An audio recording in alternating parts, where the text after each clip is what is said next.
On the second day of Royal Ascot 2026, the 17th of June, a horse-drawn carriage made its way along the course in the particular June sunshine that England occasionally and reluctantly produces, and that always looks slightly too good to be real. In the carriage were Prince William and Princess Catherine. He wore a morning suit with a yellow flower in the buttonhole. She wore a bespoke Roxanda dress in the same shade of yellow, a Janet Taylor hat with bright netting, Queen Elizabeth II's diamond chandelier earrings, and Princess Diana's three-strand pearl bracelet. They waved, they smiled, the crowd cheered, the cameras clicked, and for a moment in the particular warmth of the royal enclosure and the particular timelessness of a British summer racing fixture that has been running since Queen Anne founded it in 1711, it looked like exactly what the royal family has always presented itself as being: gracious, composed, above the noise. A permanent institution performing a permanent ceremony in a permanent sunshine that would never quite dim. But appearances carry their weight in what they leave out. This was Catherine's first Royal Ascot since her cancer diagnosis 2 years earlier. She had missed the 2025 event entirely, still in the careful early stages of her return to public life after preventive chemotherapy. The fact that she was there in 2026, in yellow, in Diana's pearls, in the carriage beside her husband, was not background detail to be noted and moved on from. It was a statement about what she had been through and what she had come back to, earned in a way that no amount of styling could entirely disguise. The pearls said something specific. The chandelier earrings said something specific. She was not simply wearing jewelry. She was wearing a visual argument for continuity, for connection across generations, for the idea that the women of this family carry something forward even through the hardest things the family has thrown at them. It was deliberate, it was beautiful, and it was true. Meanwhile, in a different carriage just ahead of them, leading the royal procession as befits his position as king, Charles sat alongside Camilla. They waved. They laughed with each other, visibly and genuinely, in the way that two people who have spent decades together laugh, with the easy shorthand of long familiarity. Camilla had spent every day of the 5-day festival at the course, wearing a different spectacular outfit each time, beginning with light blue Anna Valentine and a Philip Treacy hat, and working through a rotation that dominated the fashion coverage with the same thoroughness that she had once, in a different era, dominated the gossip columns for far less pleasant reasons. The arc of her public reputation, from the woman who was blamed for destroying a fairy tale to the queen who was genuinely liked and in her own way genuinely loved by an audience that had taken a very long time to warm to her, is one of the more remarkable personal transformations in recent royal history. She is 78 years old. She is at every event. She is, according to everyone who observes her closely, exactly what she appears to be, which is a woman who is completely at home in the role she spent decades waiting to inhabit. Princess Anne was there too. The Princess Royal, 75 years old, Olympic equestrian medalist, former world champion, patron of more organizations than most people have heard of, wore a bold, colorful dress coat on the first day, fixed her husband, Vice Admiral Timothy Lawrence's cravat between races on the second, wore a pastel pink suit on the third, a pale orange silk coat embroidered with vines on another day, and throughout the week she wore, as she almost always does at equestrian events, her gold horse brooch. She was the hardest working royal in 2025, and she will almost certainly be the hardest working royal in 2026. She is the institution's most reliable engine, the one who never breaks down, who rarely calls in for mechanical problems, who just keeps running while everyone else generates headlines. Zara and Mike Tyndall were there, smiling and full of warmth and cheering winners in the royal box with the comfortable ease of people who enjoy horse racing and each other's company in equal measure. The Tyndalls are the monarchy's most human public face in the extended family tier, simply and genuinely there, without the weight of direct succession or institutional obligation bearing down on them, and the public's affection for them reflects that quality of uncomplicated authenticity. And yet Royal Ascot 2026 was also the event that was attended without Princess Beatrice and Princess Eugenie. 2 years earlier, both sisters had attended with their mother, Sarah Ferguson. In 2025, they had both attended on various days.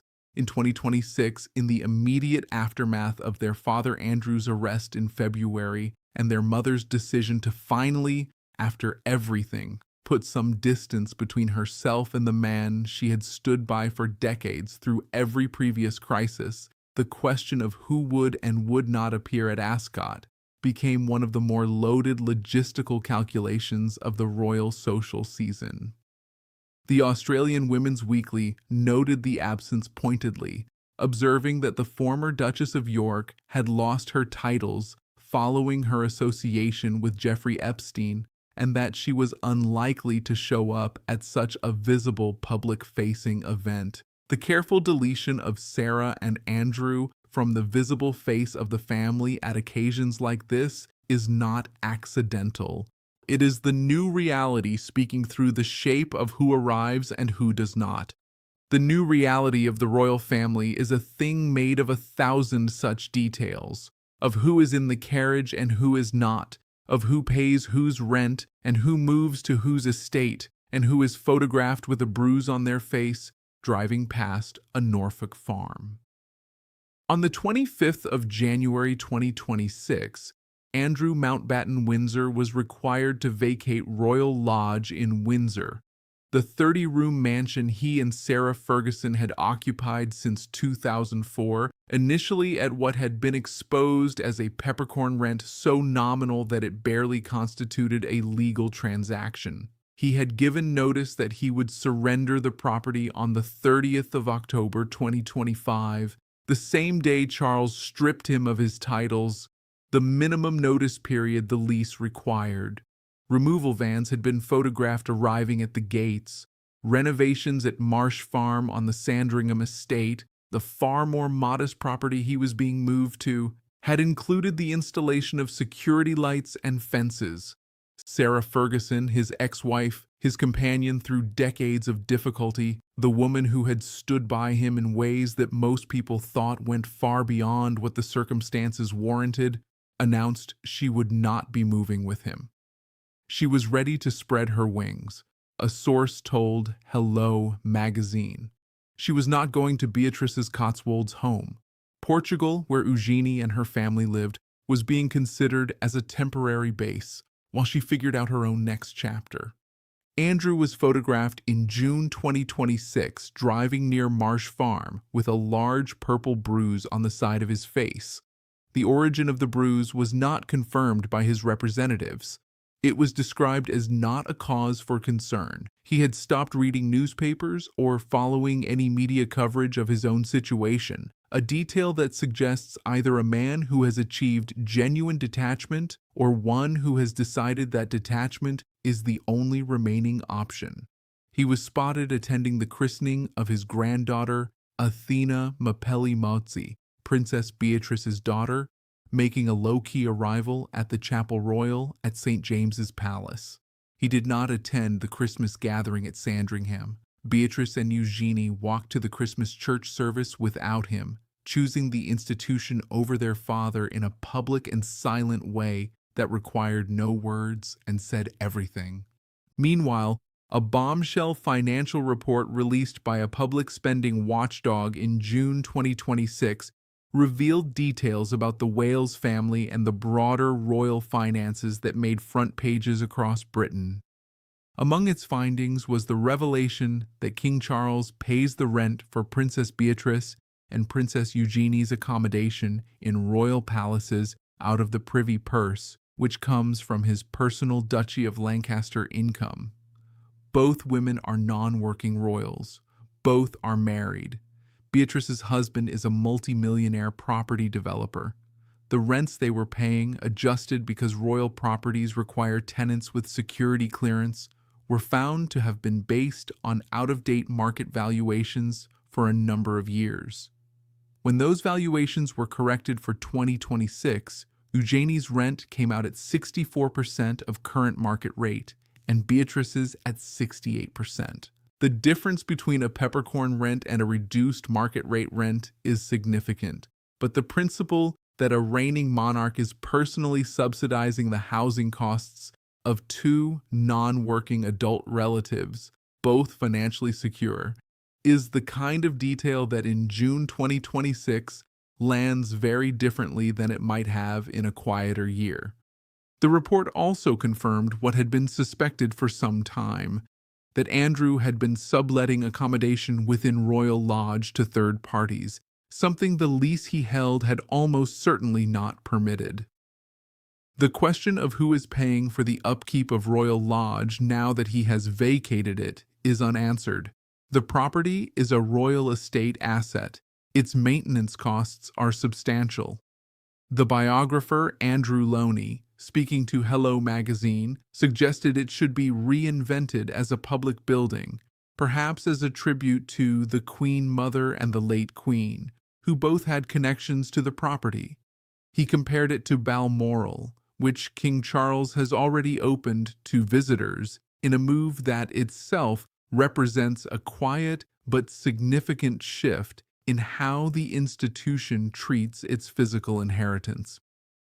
The new reality of the royal family involves a comprehensive renegotiation of who lives where, under what terms, at whose expense, and with what public accountability for those arrangements.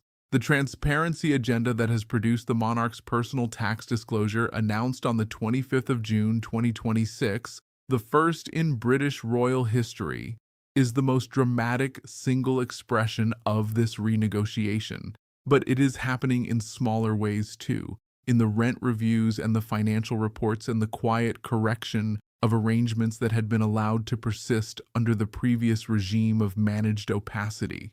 What it produces as it unfolds is a picture of a family that has been living in various ways and to various degrees within financial arrangements that the public was not supposed to look at too closely. And the public in 2026 is looking.